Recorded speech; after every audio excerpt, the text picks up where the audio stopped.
Hello, dear boys of 10th class. After knowing yesterday's important point on simple oxides, today we will continue the same chapter under the different heading. Today's topic of discussion is strength of an acid and a base.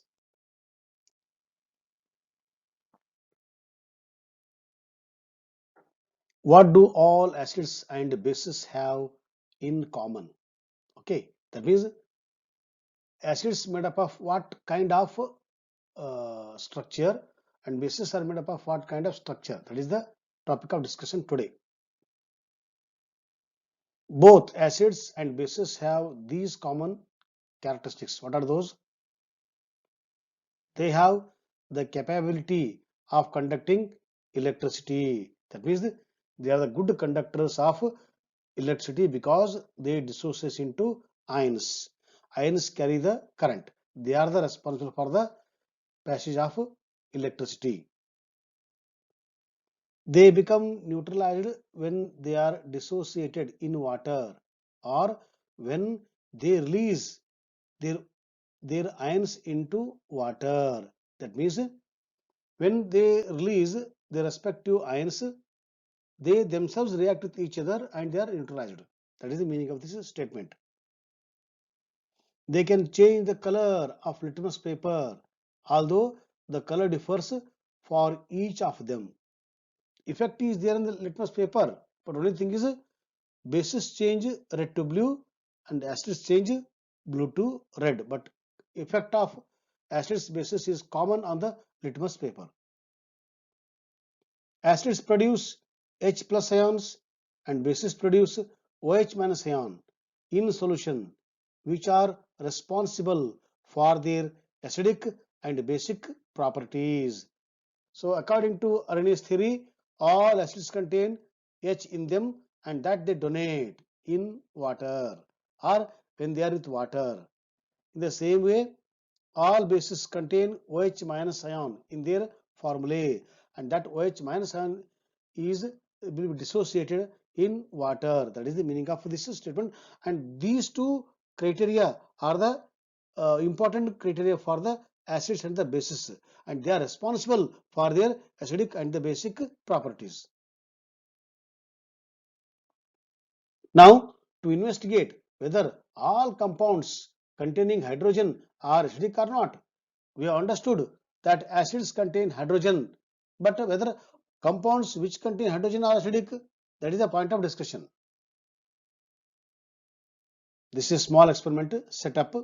Okay, for this you have to select 4 samples, and 4 samples are hydrochloric acid, sulfuric acid, you can take it, glucose and alcohol. First you take here hydrochloric acid, and this is the setup: battery, bulb, switch, external circuit, beaker. Okay, all this is arrangement to check whether bulb glows or not. Bulb glows when there is a flow of current. Okay, when you take HCl and when you switch on the button, you see bulb glows. That means current is flowing. Why? Because HCl dissociates into H plus ion and Cl minus ion, and they are responsible for the flow of current. But if you take sulfuric acid, same thing happens. Here also bulb starts glowing. So in the case of hydrochloric acid, sulfuric acid, bulb starts glowing. But when you take glucose and alcohol, you will see that this bulb doesn't glow. That indicates that ions are not flowing. Why they are not flowing? Ions are not formed here. When ions are formed, they move in the external circuit. When ions are not formed, they don't move. That means glucose also contain hydrogen in their form in its formula. Alcohols also contain hydrogen in the formula, but they are not acids. What is the topic of discussion? Compounds which contain hydrogen in them, are they acidic? Only those compounds which contain hydrogen in them, and that hydrogen should be given in solution, and only those chemicals are called acids. Okay. Now acids are base in water solution. That is extension of the previous activity. Here you take, this is a test tube. In this you take sodium chloride and add H2SO4. When H2SO4 is added to the sodium chloride, gas starts coming out. Which gas starts coming out? Can you guess? This is sodium chloride, NaCl, H2SO4. When these two are reacted, NaCl and H2SO4, exchange of ions, HCl is formed. That HCl comes here, okay? And this HCl is a dry, okay? If it is not dry, you can use this guard which contains calcium chloride. Calcium chloride's nature is to absorb moisture. When you do this one, when you are performing this activity in the rainy season or the atmosphere which contains more moisture, that time when the dry HCl comes out, it will go along with the humidity. So to remove the humidity or the moisture content of HCl, you have to pass this HCl gas via this guard which contains calcium chloride, which absorbs the water content, so that HCl becomes totally dry.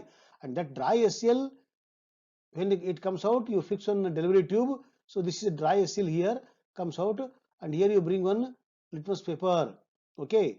So no effect. Actually, when the acid is there, acid has to turn blue litmus red, but here it is not changing blue to red. Why? Because it is dry. But when you dip this litmus paper in the water, make it wet, then you bring, suddenly you see blue becomes red. That means the action of acid on the litmus paper happens only when litmus paper is moist. That means, why in the moist? Because in the moist condition or in the aqueous condition only, HCl use H plus ion, that is responsible for the acidic property. If it is dry, HCl will not show the acidic property. So HCl will show acidic property in water or in the moisture condition. That is the conclusion from this activity. Same thing here written here, okay? But here one extra point is what? Whenever acids donate hydrogen ion, H plus ion, H plus ion cannot exist alone. Why? Because H is the first element, which is the small element. In that H, what is H plus ion? H plus ion is hydrogen which has lost electron. Means what? It is the proton. So H hydrogen element is small, H plus is still small. So it is the smallest particle from the hydrogen, which is highly unstable.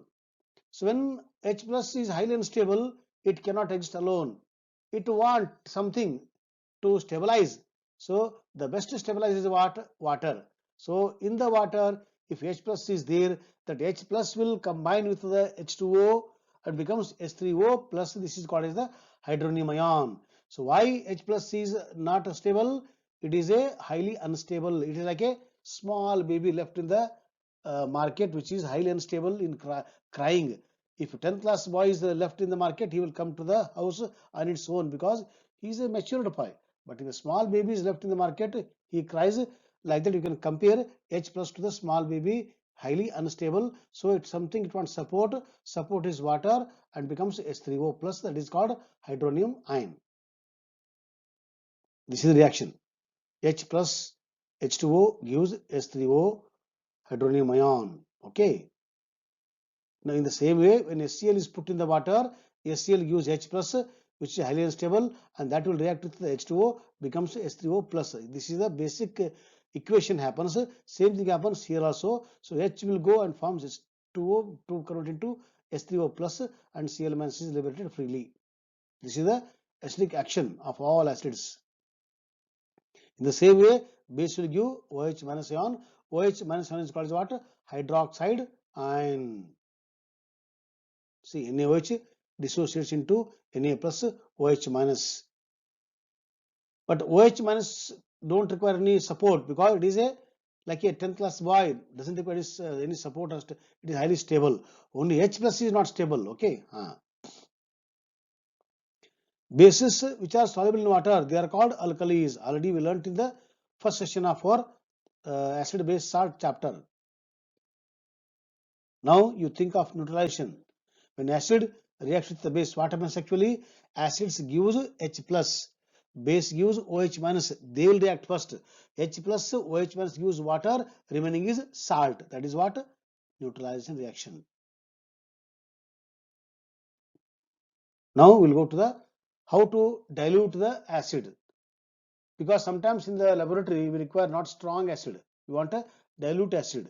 For this we have to add water. So before making dilution by adding water to acid, there are some what rules we have to follow, steps we have to follow, procedure we have to follow, that we will discuss now. See here, first you take concentrated acid, any acid, okay. Now to this you add water. This is called dilute acid.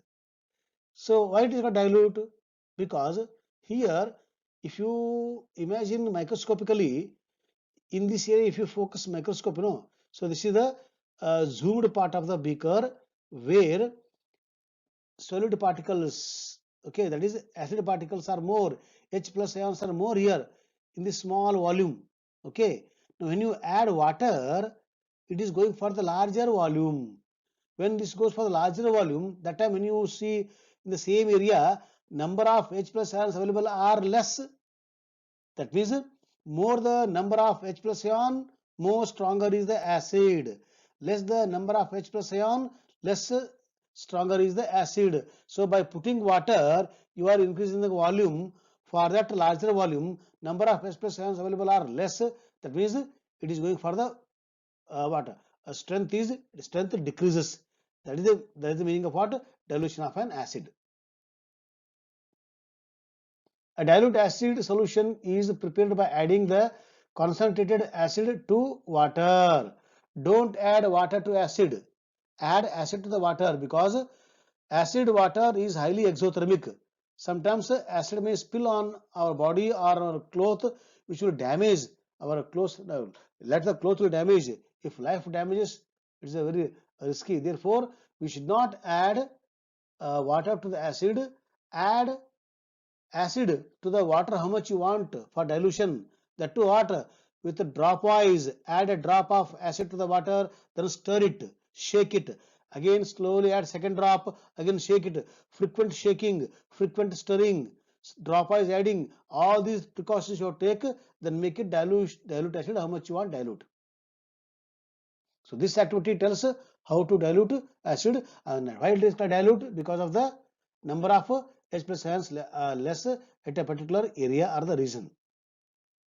Thank you, my dear boys, for the today's discussion, and tomorrow we'll discuss some other points on acids, bases and the salt. Thank you.